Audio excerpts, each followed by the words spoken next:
Hey guys, so today we have a headliner today. It's a very expensive headliner. It's a factory suede headliner, stitched at that. It's 860 star piece kit with the three different sizes. So you have the small, medium, and larger stars.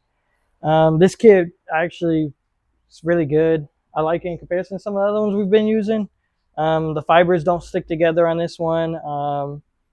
And it always, when you do the three different size strands, it always makes it look a little bit better. Some of them just tend to look a little bit brighter since they're a little bit bigger.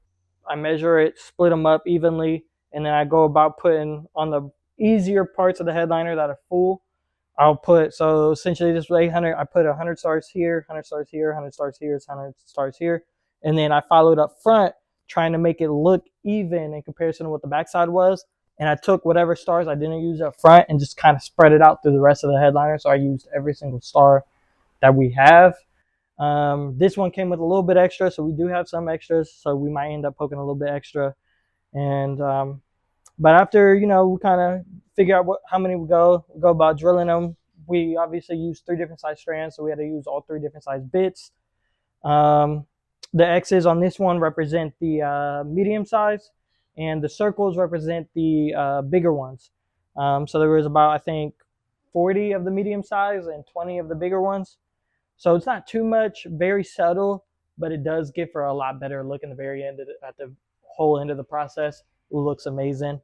Um, we didn't go for shooting stars options on this one. Customer didn't request it, but so none of those are on here. But going about poking this strands through, got obviously 860 piece kit, 860 stars poked through. As soon as we're done with this, we gotta get it glued. As soon as we're done gluing, kind of trimming them down a little bit so we can get it in the car, and then completely flush cutting them. And then from there, it's wiring the box up. On this one, we're tapping into the rear cigarette lighter.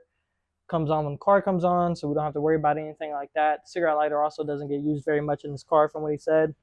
So we should never have to worry about anything ever going wrong.